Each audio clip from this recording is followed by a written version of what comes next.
Hello and a warm welcome back to the channel of Two Wheeled Nonsense and my review of the Triumph Rocket 3R Storm, the motorbike with the world's largest production, well, motorbike engine in it. And I know what you're thinking, some of you are thinking this, Tim, this is just like the time that equine creature became a prostitute but gave it up after one session. And you're wrong. This isn't a one-trick pony. It's actually a very good all-round motorcycle. It just happens to be rather exciting because of that engine, but it can do far more than just go fast in a straight line. We're going to find out what it can do in this review. Right, let's get the bad news out of the way first. Like the first pancake that you do is never as good as the rest. It is more expensive than ever. It costs from £23,200 for this R model, £23,900 for the more relaxed GT version. But it is more powerful than ever. It's apparently more stylish than ever because they've made the chrome bits black on this Storm model.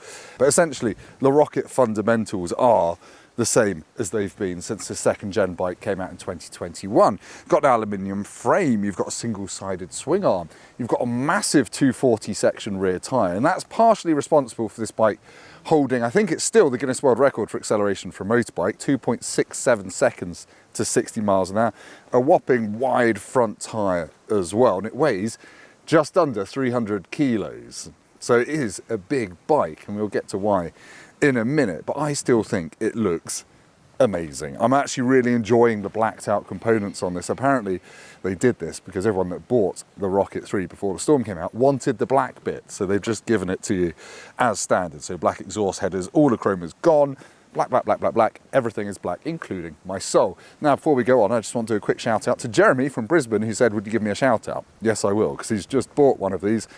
He lives in Brisbane, that's where Bluey is from. I automatically like you, Jeremy. Right, despite being a big chonker of a bike, it's quite approachable. I don't exactly know what the seat height is, but it comes up to about halfway up my thigh. I am 6'3", so I'll sit on it in a second, I'll make it look silly.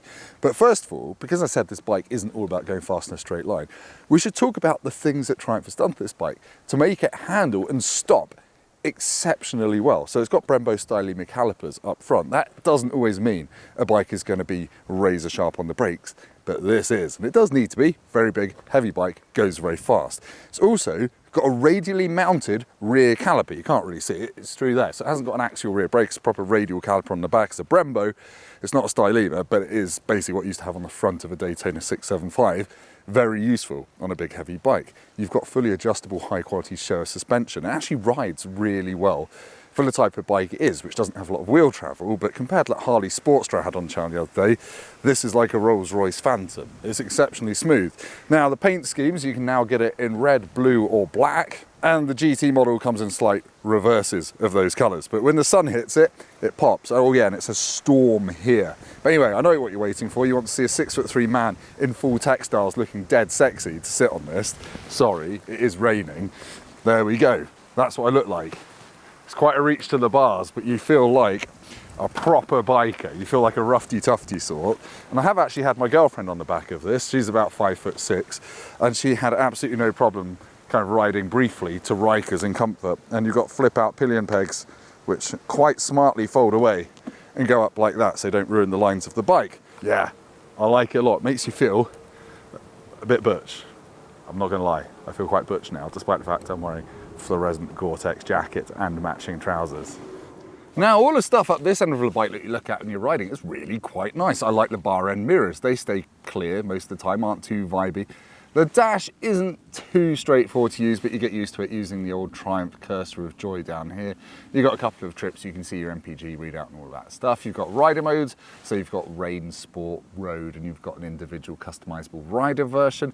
It's got all the electronics you would really want, such as lean sensitive ABS and traction control, which lights up all the time, especially when it's a bit damp like it is today with all that torque.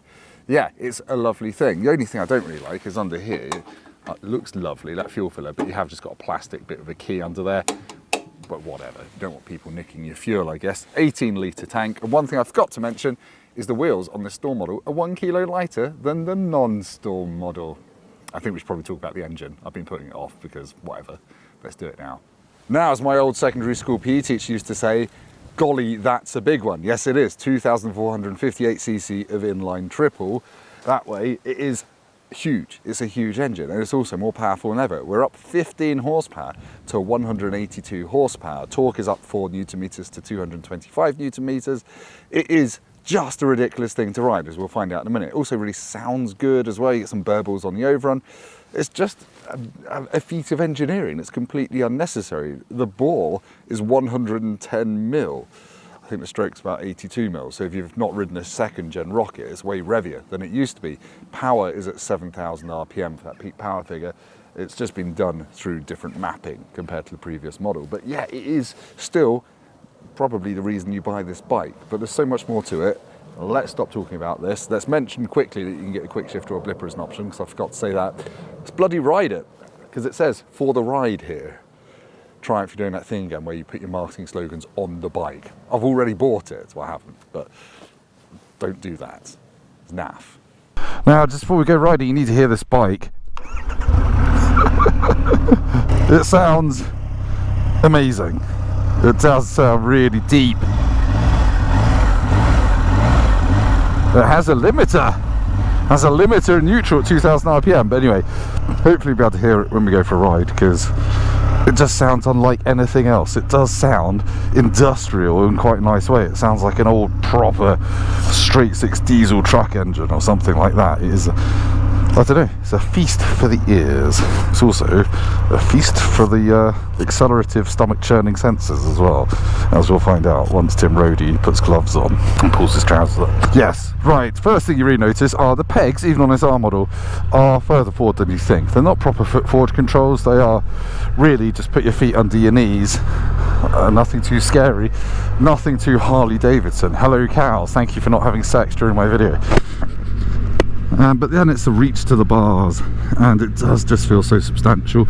Riding this, it does feel like you're in charge of a big ocean-going powerhouse or something like that. It makes you feel really good about your life, put it that way. And it's just a real pussycat to ride as well. The fueling at low speeds, even in first gear, is super gentle off the bottom end, as it has to be, because obviously you've got so much torque low down. But you have to be a bit wary of wet patches, moss in the road, things like that when you're accelerating. The traction control is very conservative. It will flash away and it's got your back more than you might think, but I don't know, I like to not fully rely on electronics and also operate my own yes, run out of words slightly there. But yeah, you might think that greasy, tiny British B roads aren't the Rocket 3's natural home, and you would be right to a degree.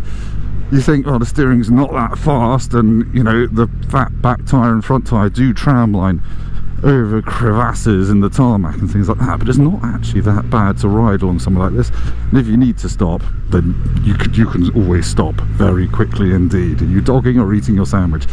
But yeah, I'm going to take this on a bit of a different route to usual. I'm going to go up Box Hill, see some views, find a bit of 60 limits and have some fun with it, because this bike is about not taking life seriously. It speaks to me in that way. It's about just enjoying yourself. You spent 24 grand on this, you want it to make you smile, and that's its only reason to exist, really. Bit of back brake out there. Why did they bother putting a 6-speed gearbox in this? You only really need third and fourth. Now, when the stuff coming the other way, it doesn't feel too wide either. It doesn't feel like a GS Adventure and thing like that when you're trying to squeeze towards the hedge. And up here, I'm not too worried about stuff coming the other way, because again, it feels like a normal motorbike. I don't have to think about the steering response I'm gonna get. It doesn't feel like other cruisers, which are just a bit awkward. This feels more like a naked bike than a cruiser, I would argue. It is very long, but you don't really notice that when you're riding it. So yeah, suspension is good, it is good, and it does iron out bumps pretty well for what it is, but there are certain compressions that you'll hit, and yeah, you'll feel it up your bum, up your back, like that one. It is a bit jolty, but you kind of can't really avoid that on a bike with not much wheel travel. Right. Thank you, cheers. I like that. That's health and safety. Man with hedge trimmer on top of moving lorry. Excellent. Now, I've already done a first ride of this bike, so if you want to see me take it a bit more briskly down some twisty kind of 50-60 limit roads, click up there to go and watch that. Also, I think I said that I've never ridden a Rocket 3 with the optional quick shifter blipper. I don't really think it needs it, because look, first gear, clutchless upshift, second gear, clutchless upshift. The gearbox is really good. It's not archaic. It doesn't feel like you're sticking levers in something in the Crystal Maze. It feels really good. Then you just leave it in third and you go brah, brah, and it tanks along. And as we come off this roundabout, I'll show you that it can lift its skirt up a bit and properly bugger off. Except there's going to be a Honda Civic in front of me. From Motorpoint Car Supermarket, they'll never catch on. They employ me. Look, second gear, we're going to do 20 to 40. There you go, 20 to 40. It's like it rears up, especially on that shell grip with loads of grip. It just goes and off you go. Now, if you find that this Rocket 3R is a little bit on the slow side for you, firstly, you're mental. Secondly, TTS does a supercharger kit for this to take it to what, 300 horsepower or something. So don't worry about it. You can make it faster and scarier. This is already enough for me. I don't think I would ever get used to this. It is one of those motorbikes that is a bit like an onion. You'll forever be peeling back different layers and finding new bits of it to enjoy and getting a bit braver with it in the corners. And when you accelerate, it's not a one-trick pony. It gives more to you the harder you push it as well. Not that we're doing that. Stuck except traffic lights. Go on, Audi A3. You can have this Kia Picanto. Yeah, front brakes are, yeah, you can two-finger this. I wouldn't one-finger brake this, but you can easily two-finger brake it. And it is just lovely into roundabouts, not worried about decking it out. And then you just... It doesn't come across on camera, but when you open the throttle, it moves something inside you. You feel your food moving around. That was last night's pot noodle. It just hit one of my vertebrae. It is such an addictive feeling that you just kind of want to do it over and over again. Or you can just leave it in the sixth gear and it makes a different, deeper noise. It's not reluctant, it's not lugging. It's a, you get to experience the 2000 RPM effect, which is like a brown noise. Oh, what a machine, what a machine. But anyway, let's go and see how it handles some hairpins. Am I going to regret doing this? No, bin lorry, stay there, thank you. Yeah, I'm taking these slightly carefully because it is very wet and I don't want to spin it up coming out of a roundabout by accident. But yes, low speed manners are just so good. Honestly, don't be put off by the size of this bike if you're interested in one. It's not intimidating to ride. It's beefy. I wouldn't stress it as a first bike. Learn to balance and things first when you come to a standstill. But again, thanks to that low seat height, you're not often going to be caught out by putting your foot on an uneven piece of road or anything like that. Watch as I drop it. Now, if you're a Second World War nerd like me, I should tell you, there's a point in the rev range, I think it's about, yeah, about there, about 2,800 RPM. If you hold it steady at 2,800 RPM, it sounds like you're in a 4-engine Merlin powered bomber, maybe a Lancaster or something. It kind of goes in and out of these oscillations. It's like again, very entertaining. It sounds good. I don't know how Triumph has made such a coherent bike out of like silly components. Hairpin 1, absolutely fine. Jesus, it's got torque. That first bit of acceleration in second gear, especially when you've got it in sport mode, which I haven't, I find that a bit too snatchy. It does feel like the front wheel is trying to detach itself from the tarmac. Right, this is the tricky wet hairpin. Let's see how I do. Yes, fine. Could have done that a lot tighter. But yeah, the damping's really well controlled over those speed bumps, so it doesn't wallow after you've gone over it. You're just straight back, you can accelerate again. You're not waiting for the mass of the bike to settle. This probably isn't the most thrilling viewing, being stuck behind a Kia Niro. Look at that. speed bump, hit like 30, absolutely not a problem. Came out the seat a bit, but I'm alright. Now, in terms of sensible things, the tank range on this bike is about 120 to 130 miles from the 18 litre tank. I've been averaging, let's use the funny trip thing, I've been averaging 32 miles per gallon over the time I've been using this bike. It's fine, it's got a fuel gauge, it's got range readout. I think realistically you might be able to get 150 out of this if you moderate your riding a bit. But yeah, usable. Would I want to tour on it? Possibly not, just because of the riding position. Above 70, 80 miles an hour, you do feel like a bit of a windsock.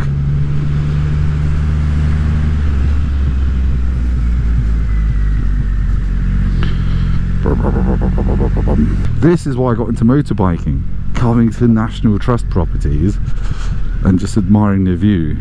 There you go, look at that. England, Britain.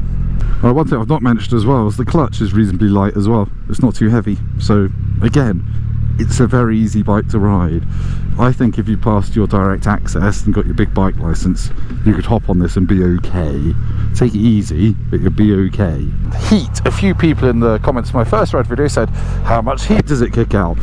It kicks out some, but it's October, it's about 16 degrees, so it's reasonably mild actually for the UK. Oh, hello Flying Spur.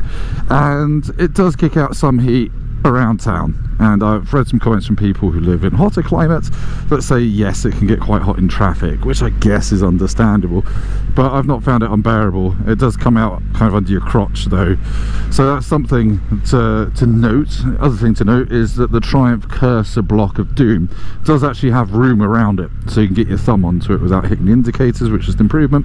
And also you've got a little I think it's a DIN power socket there on the back of the fly screen, so you can put the sat nav on quite easily and power it without having to trail wires out from under your seats. God, I'm not the only HGV around here. So yeah, Triumph has sweated the details to some extent on this bike, to a massive extent actually, I would say. It's very usable. I think that's the thing I like most about it, other than the ridiculous power and torque. And to be honest, I've not noticed the power increase over the non-storm one. Oh look, a dry bit of road and a national speed limit sign. Should we slow right down and just give it the beans and see how fast we can go? No, I mean 60 miles an hour obviously, but let's start from 8. It was greasy there. Sorry, that was wimpish of me. There you go, you can see it spinning up in second. It'll spin up in third on wet tarmac as well.